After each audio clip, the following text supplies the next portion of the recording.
呢一個系統我用咗30分鐘就起好啦。打幾隻字入去，我哋就揾到相關嘅圖片、影片。佢唔係靠 keywords，佢係理解到你想要啲乜嘢嘢。中文都可以。掉進入去咧，一樣揾到呢啲圖片。佢背後用嘅就係 Google 最新嘅 Gemini Embedding Tool。你嘅檔案只係需要 embed 一次，之後你就可以揾圖啦，用影片啦，或者用100種唔同嘅語言去 search 佢哋。其實聲音都可以㗎，不過我就未試。今日呢一條片咧，我係會由零開始示範點樣去起用 OpenCode，唔係 Claude Code。你好，我係 Alvin。上一集我介紹過 OpenCode，一個 open source 嘅 AI coding agent，喺香港都可以用到，唔使 VPN。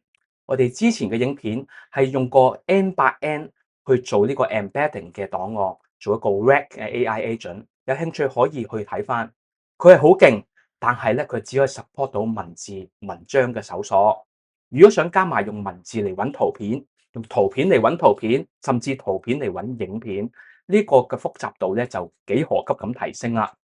試諗下，公司有幾千張產品嘅圖片、設計嘅圖、培訓嘅影片，你想即刻揾佢哋就出到嚟，呢個需求日日都有。今次咧，我哋用 Gemini Embedding Tool 去做出嚟。其實 N8N 同埋 OpenCode 兩個工具各有強項。喺片尾咧，我就會同大家去講點樣去分，記得留意到最後啦。好，等我嚟示範一下。呢一個咧係我哋 demo 嘅數據庫，入邊咧有圖片、有影片，40幾個檔案，全部都係用咗 Gemini Embedding Tool 去 embed 咗嘅。我打呢一句 Show me Great Wall 出咗嚟，你見到所有長城嘅圖片都會列咗喺前面。而我打中文咧，萬里長城，結果一樣有。兩種語言同一個意思 ，AI 佢唔係翻譯完再去幫你揾嘅，而係佢去直接去理解呢一個 embedding。呢個就係 Gemini Embedding Tool 跨越語言嘅能力。英文嘅 Great Wall 同埋中文嘅萬里長城，佢哋都係好接近嘅 relationship。再試，我哋唔打字啦。今次咧，我直接將一張萬里長城嘅相拉入去。呢張相咧本身唔喺我個 database 入邊嘅。你睇下，一樣揾到，效果係非常之好嘅。文字揾到長城，中文揾到長城，而家我哋用張相一樣去揾得到。3種嘅輸入同一個結果，呢個就係 multimodal 嘅意思。唔同嘅媒體同一個理解。我哋再試下另一個 demo， 我打翻 Lisa 喺數據庫唯一嘅一個結果蜥蜴片呢一條就揾得到啦。我試下用中文嚟打揾蜥蜴，一樣揾到呢一條，好可愛啊！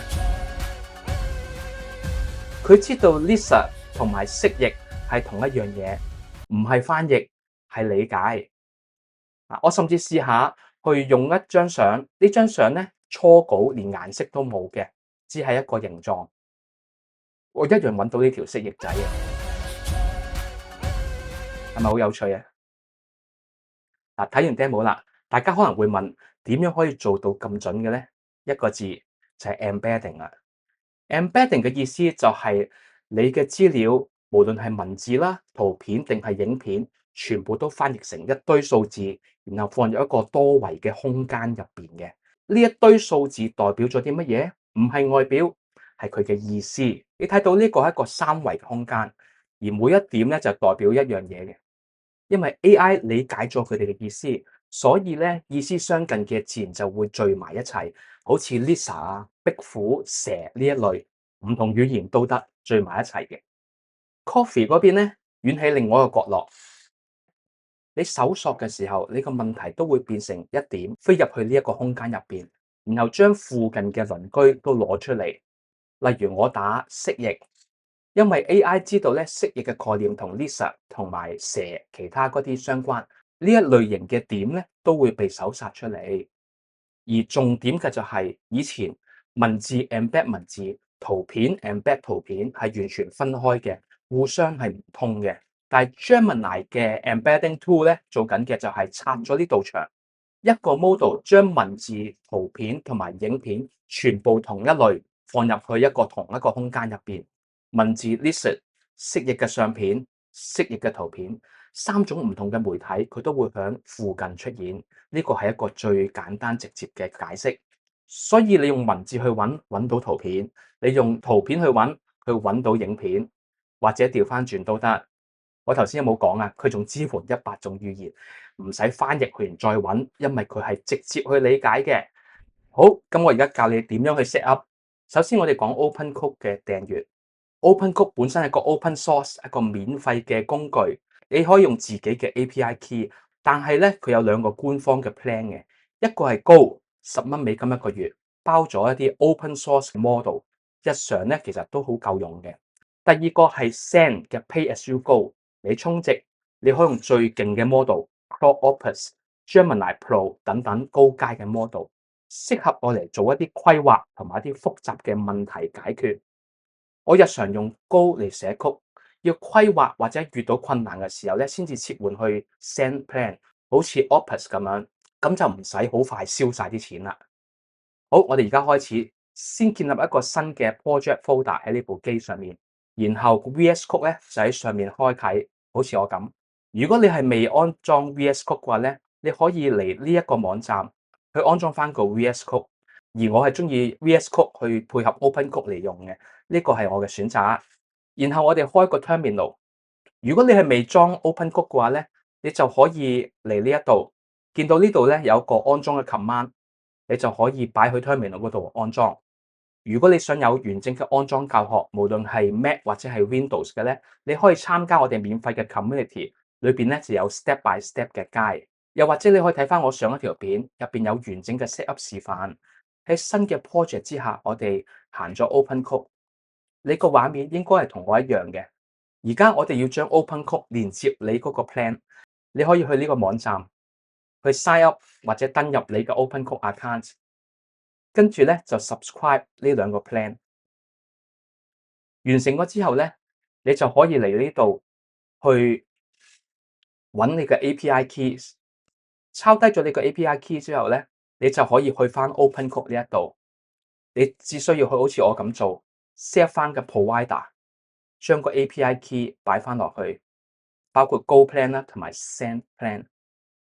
連接完之後，你就開始可以用 Go Plan 或者 Sand Plan 去 access 唔同嘅 model 啦。如果你有自己嘅 API keys， 你就可以去睇一睇呢一度，可以去 set 翻你自己嘅 API key。好，我哋而家開始做我哋嘅 project 啦。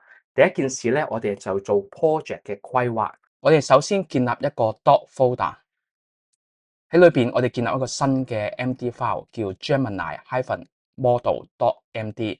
而呢一個 MD file 咧，將會裝 Google Gemini Embedding Model 嘅 user guide 俾 AI 去用嘅。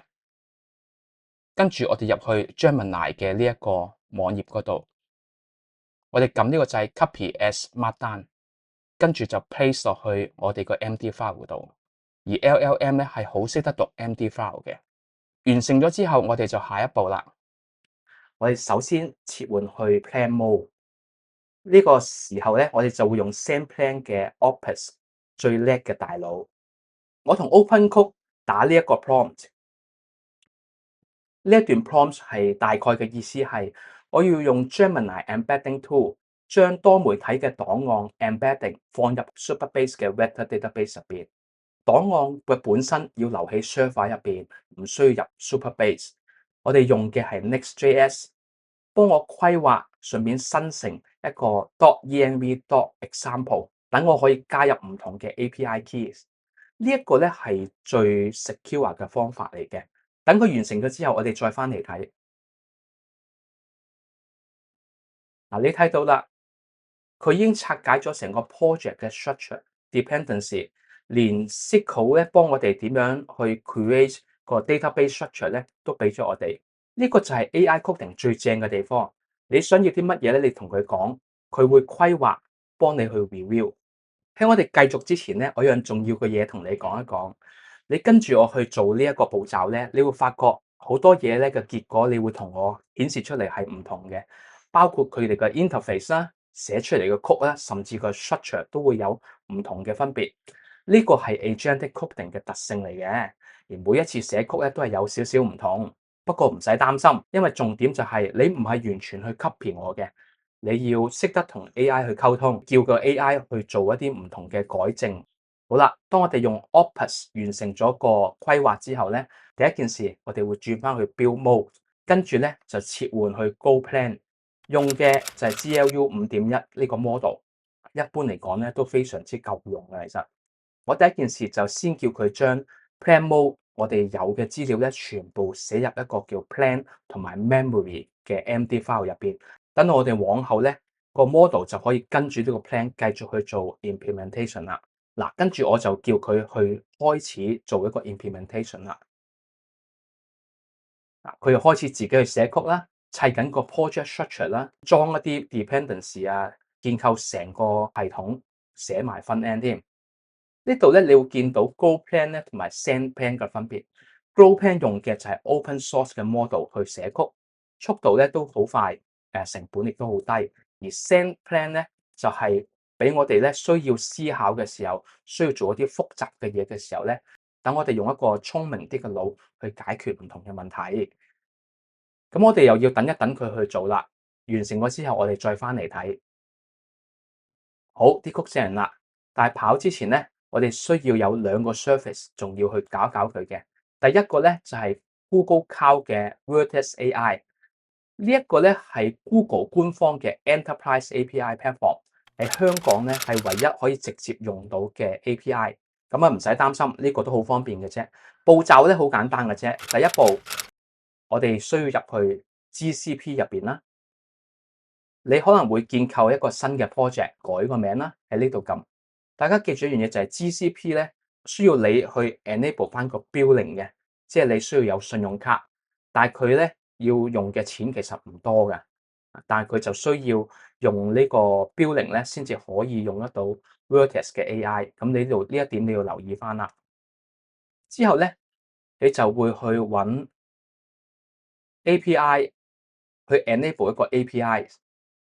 咁你可以 enable Vertex API 啦，你亦都可以順帶去 enable 其他嘅 APIs 嘅，包括 Google Drive 啦、Google Sheets 啦、Google Docs 啦，你都可以去 enable 埋，順帶啫。下一步，我哋就需要咧開一個 Service Account，等我哋可以去 access through 嗰個 Vertex 嘅 API 嘅。我哋就去 API 呢一度啦，去 Credential，跟住選擇 Create Service Account，跟住佢去做。留意去到 role 呢一度咧，我哋需要 grant 一個 role 俾佢，就係 Vertex AI User。你可以就咁 search，就可以揀咗佢啦。跟住完成咗之後，我哋有一個新嘅 Service Account 啦。我哋下一步咧就需要開一個 key，咁啊撳入嚟 key 呢一度，跟住咧你就可以 create 一個 new key，選擇 download 一個 JSON key，咁你要儲低佢啦。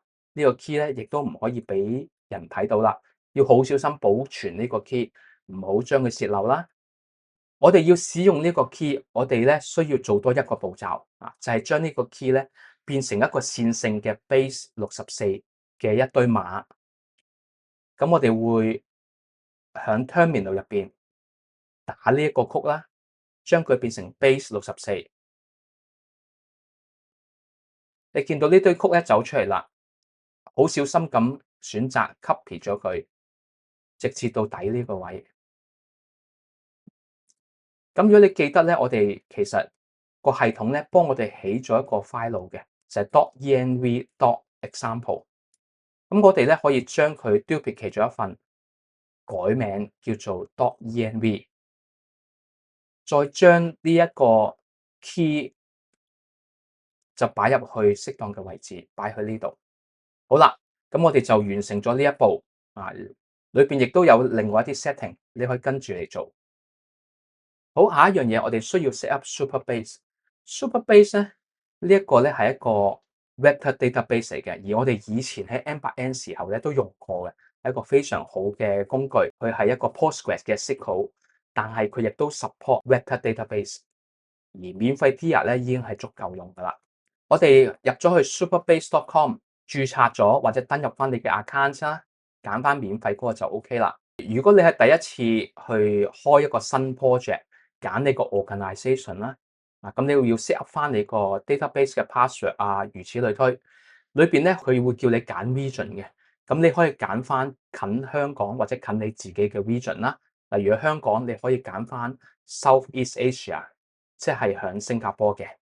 set up 完之後咧，去到 Supabase，我哋有兩樣資料咧需要入翻落去 .env 入邊嘅。第一就係個 API key，我哋咧走去 settings，跟住 API，跟住去揾翻一個叫 service role key， 好似呢一度 copy 翻佢啦，走入去 env.env 入邊，將佢 place 落去。呢個得咗之後咧，我哋下一步你就跟住去呢個位，我哋需要揾個 project URL。跟住呢個步驟，我哋就可以揾到 project URL， 將佢 copy 去 .env 嗰度。最後一樣嘢，我哋需要做嘅就係喺 Supabase 入邊起好一個 table，等我哋嗰啲資料咧可以坐入去呢個 table 入邊。起 table 嗰個 script 咧本身 OpenCode 已經幫我哋 gen 咗出嚟㗎啦。我哋執去呢個位，開翻個 SQL， 你可以 copy 成個曲，然後執翻去 Supabase 嗰度，喺呢個位就有一個叫 SQL Editor， 跟住就 place 落去，跟住你就可以撳個 run 掣。如果你見到佢冇問題咧，下面嗰度就會有綠色嘅 successful， 咁啊完成㗎啦。好啦，我哋而家搞掂咗個 Google Service Account 啦，如果搞掂咗 Supabase 嘅 key 啦，我哋全部都搞掂晒㗎啦。好，咁我哋而家試一試去 run 呢一個 program， 我哋都試一試佢嘅效果。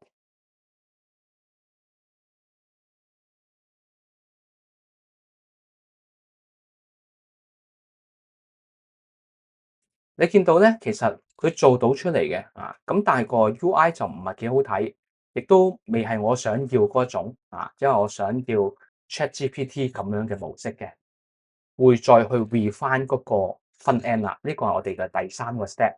喺呢個時候咧，我想轉一個 model 叫做 Kimi K2.5。咁呢個亦都係 GoPlan 入邊嘅其中一個 model，我哋可以揀嘅。我就 paste 呢一段 prompt 入去啦。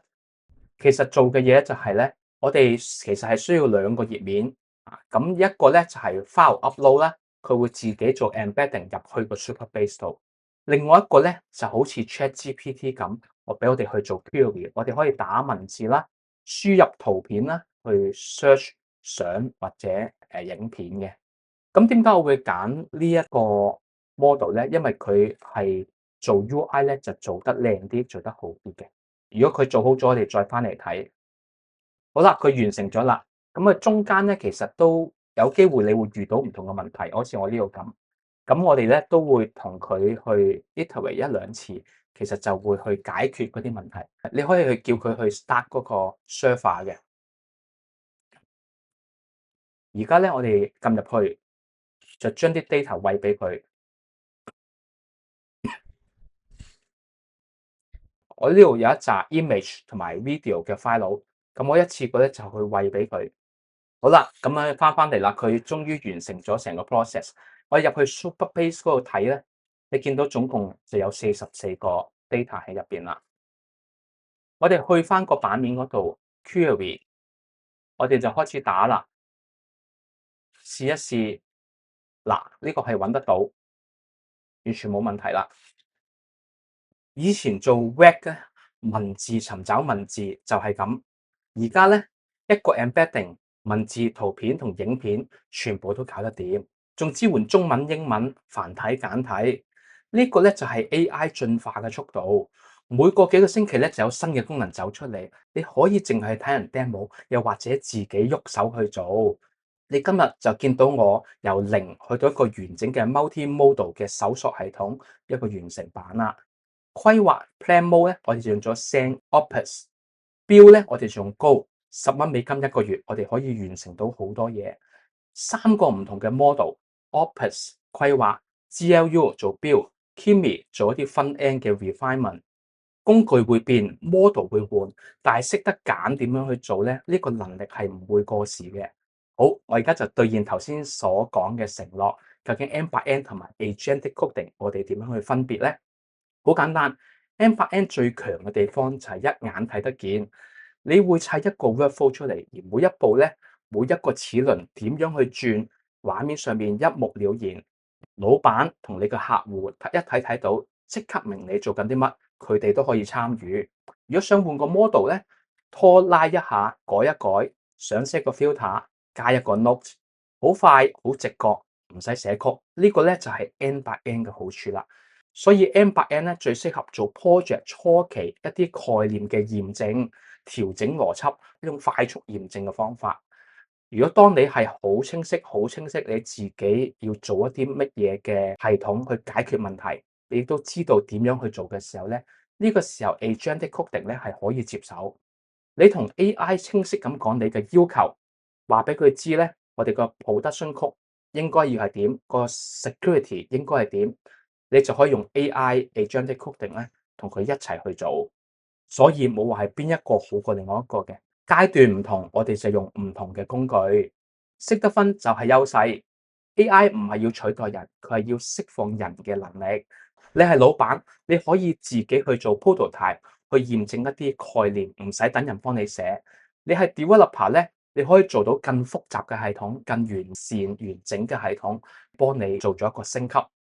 你每起多一個 project，下一個 project 你就會快啲，你嘅能力就會累積越嚟越好。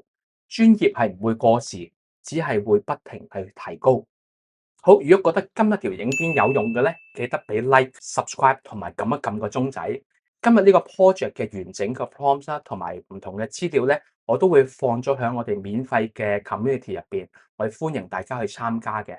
條 link 喺下面 description 嗰度有，入邊咧有我哋持續分享點樣用 AI coding 快速 prototype 同埋咧真實嘅 project workflow 嘅理論。有問題可以直接問，我哋團隊咧同埋其他嘅 member 咧都會幫到你。我哋下一集見。